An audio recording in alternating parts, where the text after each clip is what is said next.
औज़ुबिल्लाहि मिनश्शैतानिर्रजीम बिस्मिल्लाहिर्रहमानिर्रहीम। मैं हूँ अखलाक अहमद ख़ान और एक नए प्रोग्राम के साथ आपकी खिदमत में हाज़िर खिदमत हूँ। और यहाँ हमारे साथ जो आज इस प्रोग्राम में शामिल हैं वो इंतहाई हमारे काबिल एहतराम सीनियर सहाफ़ी सरफराज यूसुफ़ज़ई साहब मौजूद हैं, और इसकी साथ साथ सीनियर सहाफ़ी हाजी जुल्फ़िकार साहब हमारे साथ मौजूद हैं, जो बल्दियाती इलेक्शन के हवाले से जो हमारे आजकल के ये प्रोग्राम जारी हैं उसी पे माहिराना तबसरा भी देंगे।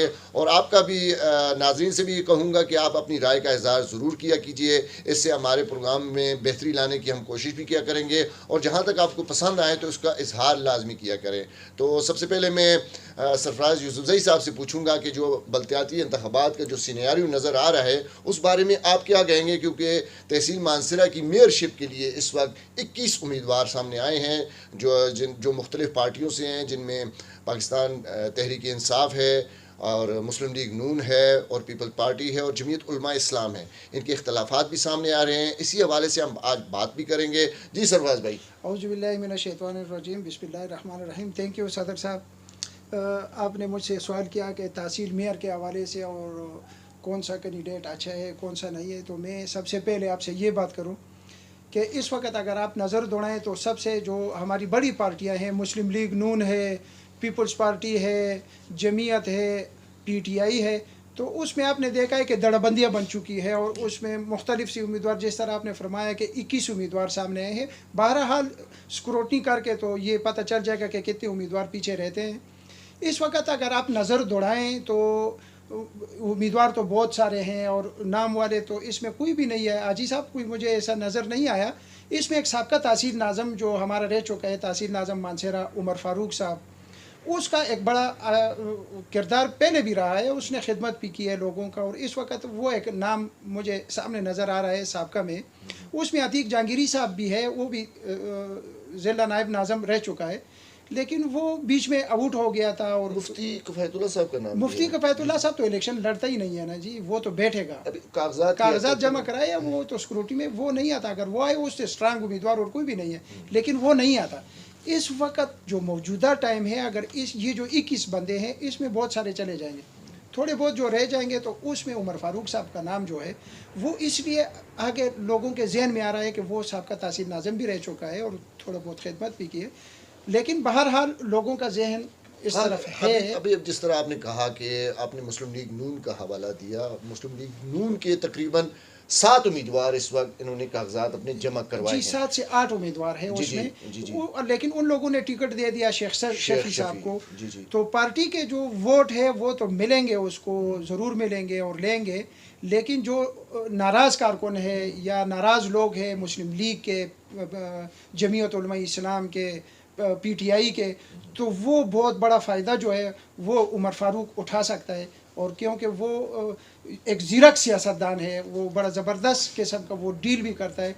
और मैंने आज भी देखा है कि बड़े नामी गिरामी लोगों ने एक महफल में वो नाम वो छेड़ रहे थे, तो वो उमर फ़ारूक का ही नाम ले रहे थे। हाजी साहब से भी इस बारे में पूछते हैं कि आप क्या ब्रेकिंग न्यूज़ दे रहे हैं आज अवाम को, कि कौन सा कैंडिडेट इस तरह जो है जी, जैसे मुस्लिम लीग नून के 7 उम्मीदवार हैं, PTI के 4 उम्मीदवार हैं, इसी तरह जमीयत उलमा इस्लाम के 2 उम्मीदवार हैं, और इस सिनेरियो में क्या देखते हैं कि कौन से इस तरह के किन के दरमियान मुकाबला मुतवक्के है? जी, मैं आपका शुक्रिया अदा करता हूँ, आपने मुझे वक्त दी। मैं जो बल्दियाती इंतखाबात जो है, अमूमन जो बल्दियाती इंतखाबात होते हैं ये ज़ात पराधियों के इंतखाबात होते हैं, लेकिन चूँकि ये पहली बार तहसील मेयर की सीट है, जो तकरीबन 1.5-2 हल्के सूबाई मिलाकर 21 यूनियन कौंसल्स हैं। और अब ये इंतखाब जो है बल्दियाती इंतखाब इस हद तक, मेयर की हद तक, ये ज़ात बरादियों से निकल कर ये पार्टी, ये तो कौमी असम्बली का इलेक्शन तकरीबन कौमी असम्बली का, ये ज़ात बरादी का नहीं हो सकता। इसमें शख्सियत का भी है, शख्सियत और पार्टी का वोट होगा। जो पार्टी तकरीबन हमारे पास जो नामी पार्टी हैं, पीपल्स पार्टी होगी, नून लीग, PTI, जमीयत, ये पार्टियाँ अमूमन रन करती हैं और ये फ़ाल रहती हैं ज़िला में। उनके कैंडिडेट्स में अख्तलाफात, बड़ी हद तक अख्तलाफात आ गए। अब चूँकि ज़िला नाज़िम है एक, वो चूँकि पार्टी में जमीयत की तरफ से इलेक्शन लड़े, वो तनाज़ा हो गया, और पार्टी के अंदर मुतनाज़ हो गए। तकरीबन तीनों पार्टियों में इख्तलाफात सामने खुल कर आ गए। और एक वाहिद शख्सियत है जो मलिक फ़ारूक, उमर फ़ारूक, वो जो है तकरीबन अगर वो इस मौके से फ़ायदा उठा सकते हैं, भरपूर फ़ायदा उठा सकते हैं। वो अगर ये सारी जितनी भी पार्टीज़ हैं इनमें से अगर कोई मुतबादल के तौर पर अगर वाम देखने चाहे ना, तो मुतबादल के लिए वो सबसे मौजू हैं। वो तहसील नाज़म भी रह चुके हैं, उन्होंने थोड़ा सा तहसील नाज़म नज़ामत की है, जो भी उनकी कारकर्दगी है उसको देखकर ये है कि वो अब चूँकि ज़ात बरादरी की बात तो है नहीं है, ये पूरे 1.5 हल्का या सूबा अभी हाजी साहब 2 से 2.5 लाख वोट है इसमें, वो वोट ले सकते हैं। उसमें ये सलाहियत है कि वो अपना पैगाम पहुँचा के वोट लेने की कोशिश करें तो वो मुतबादिल के तौर पर ख़ुद को आगे ला सकते हैं। आप दोनों से मेरा एक जेन्युइन सवाल है, क्योंकि आपने जिस तरह अभी हवाला दिया, उमर फ़ारूक साहब का हवाला दिया, इसी तरह जैसे मैंने कहा मुफ्ती किफ़ायतुल्लाह साहब हैं, अतीक जहांगीरी साहब हैं, कमाल सलीम साहब हैं, इसी तरह जितने भी शेख शफ़ी साहब हैं और ये अजमल ख़ान स्वाति साहब हैं। ये लेकिन मैं यहाँ पे इनका जो मेरा एक जेन्युइन यहाँ सवाल बनता है, क्योंकि जैसे अतीक जहांगीरी साहब हुए या उमर फ़ारूक साहब रहे हैं या जितने भी साबका जितने भी बल्दियात के नुमाइंदे रहे हैं, ये अपनी अपनी यूनियन कौंसिल से जीते हुए थे। एक यूनियन कौंसिल से उनका जो महवर था, जो लोगों का जो उनके दरमियान जो मोहब्बत थी, वो एक यूनियन कौंसिल तक महदूद थी।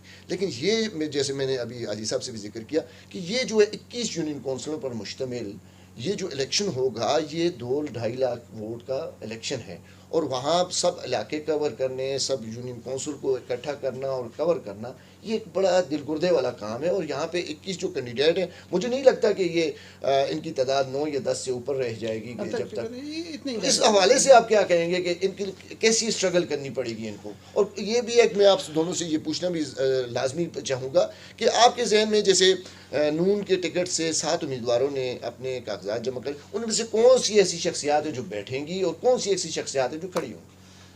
सदर साहब बहुत ज़बरदस्त सवाल आपने किया। मुस्लिम लीग नून में जो 7 है या 8 है, उसमें काफ़ी हद तक जो उम्मीदवार है वो बैठ जाएंगे।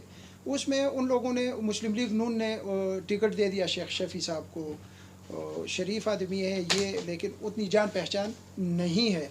फ़ारूक साहब, उमर फ़ारूक साहब जो है, उसने बेइंतहाई कम वक़्त में, आपको पता है जब खुर्रम हनीफ सूबाई इलेक्शन लड़ रहा था तो उसने इस्तीफ़ा दिया, और फिर मुस्लिम लीग वाले भी आ गए, बहुत सारे लोग आ गए कि भाई मैं तहसील नाज़म बनना है, तहसील नाज़म बनना है। वो उमर फ़ारूक का नाम जब आ गया तो आपने देखा कि उसने बड़ा ज़बरदस्त तरीके से वो नज़ामत हासिल कर दी। वो एक बहुत ज़ीरक किस्म का सियासतदान है और समझता है इस चीज़ को।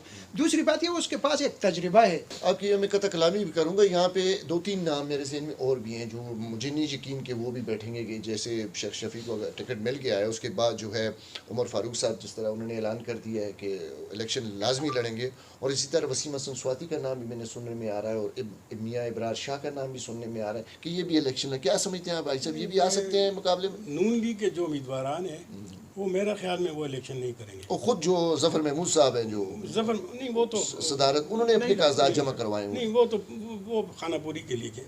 मेरा जाती जहाँ तक ख्याल है कि नून लीग जो अपने उम्मीदवार उनके जो जिन्होंने कागजात जमा करवाएँ वो नहीं, तकरीबन को तो मेरे ख्याल में 100 से ज़्यादा दरख्वास्तें मिली हुई थी। पॉपुलर जमात है इस वक्त मुल्की हालात के अखबार से। तो ये जो मेरे ख्याल में अगर कोई इलेक्शन उनमें से करना चाहे तो फिर वो मियाँ इब्रार हो सकता है। इसके अलावा मैं नहीं समझता कि कोई, अगर मियाँ इब्रार आता, टिकट उसको मिलता तो वो जीत जाता, क्योंकि मियाँ इब्रार का भी तजुर्बा भी है। टिकट तो उनको मिल गया, कंफर्म हो गया। लेकिन मैं कह रहा हूँ जिस तरह उमर फ़ारूक साहब ने ऐलान किया कि मैंने इलेक्शन लड़ना यार, सूरत लड़ना। वसीम स्वाति साहब ने भी इस तरह कोई ऐलान किया है? नहीं, मियाँ इब्रार शाह साहब हैं, उनका भी ऐलान सामने आ रहा है। देखिए अभी 4 तारीख कंफर्म हमें पता चलेगा कि क्या सूरत हाल है क्या नहीं है, लेकिन बहरहाल जो भी फैसला होगा, मुकाबला बड़ा टफ होगा। अगर आज़ाद हैसियत से उमर फ़ारूक आ गया तो मुकाबला ठीक करेगा, ख्वाह वो मुस्लिम लीग का उम्मीदवार हो, जमीयत का हो या PTI का हो, मुकाबला उमर फ़ारूक के साथ इनका होगा। आगे आपने एक बात की मुफ्ती किफ़ायतुल्लाह साहब के बारे में, तो वो मुझे नहीं यकीन कि वो बैठेंगे। लेकिन सर मालूमात ये हो रहा है, मेरा ये ज़ाती तजिया है कि आखिर में पार्टियों के एक ही एक रहेंगे।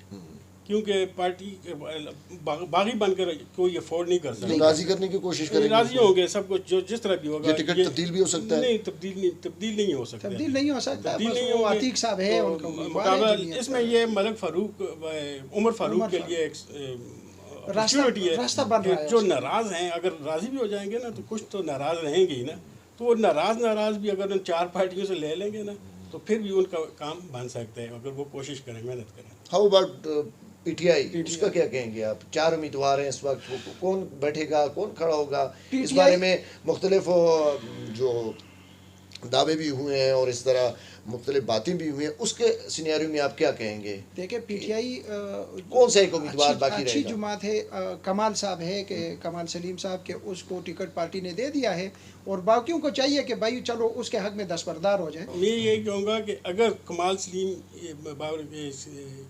जीत जाता है तो मैं ये समझता हूँ कि जनरल इलेक्शन में बाबर सलीम कौमी का इलेक्शन भी जीत सकता है। बिल्कुल, कोई इसमें कोई शक वाली बात नहीं है। तो इसी प्रोग्राम के साथ हम इजाज़त चाहेंगे। आप हमारे दोनों तजिया निगारों के आपने तजिए सुने, तबसरे सुने, इस पर ज़रूर इज़हार कीजिएगा। हमारा ये प्रोग्राम किसी की दिल आज़ारी करना नहीं है। हमारे लिए तमाम जितने भी पार्टी मेंबरान हैं या उम्मीदवारान हैं वो सब हमारे लिए बराबर हैं। हमारे लिए अल्लाह उनको खुश रखे, अल्लाह उनको सलामत रखे और इसी तरह मुकाबले की ये फ़िज़ा कायम दायम रखें। एक पीपल पार्टी के मलिक फ़ारूक साहब का नाम रह गया था, उनका भी ज़रूरी बताना था, तो उस हवाले से उनका भी नाम लेते हैं। और जितने भी 21 उम्मीदवार अगर तहसील मेयर मानसरा के लिए आए, हमारे लिए सब मुकद्दम हैं। जो भी उम्मीदवार सामने आएगा हम उसके इसी तरह तबसर भी करेंगे, उसी गाहे हम प्रोग्राम भी करते रहेंगे। हमारा मकसद, मैं एक बार फिर कहूँगा, तीनों जो हम बैठे हुए हैं यहाँ पे, ये एक हमारी एक ज़ाती राय है, हमारी ज़ाती निशस्त है और इस पर हमने आवाम को इसलिए किया है कि आप ज़रूर बताइए कि हमारा आपको प्रोग्राम कैसा लगा। इसके साथ इजाज़त चाहेंगे, मुझे सरफराज यूसुफ़ ज़ई साहब को और अजीज़ को इजाज़त दीजिए। अल्लाह हाफ़िज़।